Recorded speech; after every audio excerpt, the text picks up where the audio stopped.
দাঁড়া দাঁড়া, শান্তভাবে দাঁড়া, ভিডিও হচ্ছে। এই তো দাঁড়া, আমি 12টার সময় হ্যাপি বার্থডে দিয়া, হ্যাপি বার্থডে দিয়া।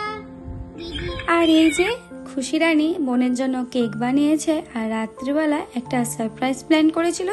তারপর বার্থডে উইশিংয়ে পরে সকালবেলা ওদের 3 দিদি ও ভাইকে পাঠিয়ে দিয়েছিলাম পাশের একটা শিব মন্দিরে পুজো দিতে। আর এদিকে আমি ততক্ষণ দিয়া রানীর পছন্দ মতো খাবারগুলো তৈরি করে নিয়ে ওকে বসিয়ে দিয়েছি আর বরণ করতে শুরু করে দিয়েছি।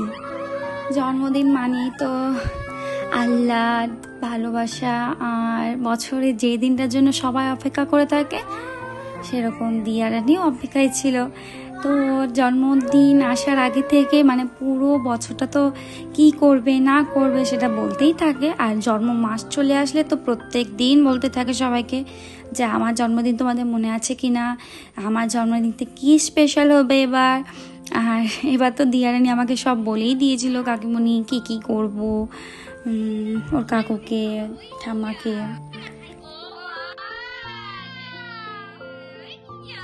দেখেই বুঝতে পারছো মেয়ে আমাদের খুবই হ্যাপি।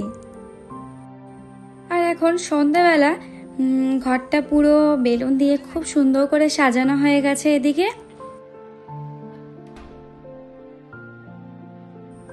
গিয়েই দেখি যে খুশি বোনকে সুন্দর করে নেলস লাগিয়ে দিয়েছে। এই যে দেখো খুবই একটা সাজুনি বুড়ি একটা। আর এই যে আমি ওকে মেকআপ করিয়ে দিচ্ছি, বলেই দিয়েছিল কাকিমুনি আমাকে একটু মেকআপ করে দেবে। আর এই যে পুরো প্রিন্সেস লাগছে। আর এই হচ্ছে আমার প্রিন্স। সাজুকুজু হয়ে গেছে, এবার শুধু ছবি তোলা পালা। যতটা পেরেছি সুন্দর মুহূর্তগুলো ক্যাপচার করার চেষ্টা করেছি। আর এই যে হচ্ছে বার্থডে কেকের ছবি যেটা অর্ডার দেওয়া হয়েছিল, কিন্তু এটা ভেঙে যায়। কেকটার এই অবস্থা দেখে আমাদের মনটা সত্যিই খুব খারাপ হয়ে গেছিলো, কিন্তু দিয়া রানী মনটা একদমই খারাপ হয়নি। ও প্রথম থেকেই খুবই খুশিতে ছিল। আমরা সবাই ভাবছিলাম ও একটু কান্নাকাটি করবে হয়তো, কিন্তু ও খুবই গুড গার্ল, ও একদম কান্নাকাটি করেনি। ও খুবই সুন্দরভাবে কেকটা কেটেছে, দেখো ভিডিও দেখলেই বুঝতে পারবে। আর এদিকে গোপু সোনা ভাবছে ওরও জন্মদিন, তাই দিদির সঙ্গে ও কেকটা কাটছিল। আর প্রতিবারের মতো এবারও ও মুখে আগেই নিয়ে নিয়েছে। সবাই মিলে দিয়া রানীকে এক এক করে কেক খাইয়ে গালে লাগিয়ে ওর এবার ফটো তোলা শুরু হয়ে গেছে। এদিকে পার্টি শেষে সমস্ত গিফটস নিয়ে বাচ্চারা বসে গেছে এখানে।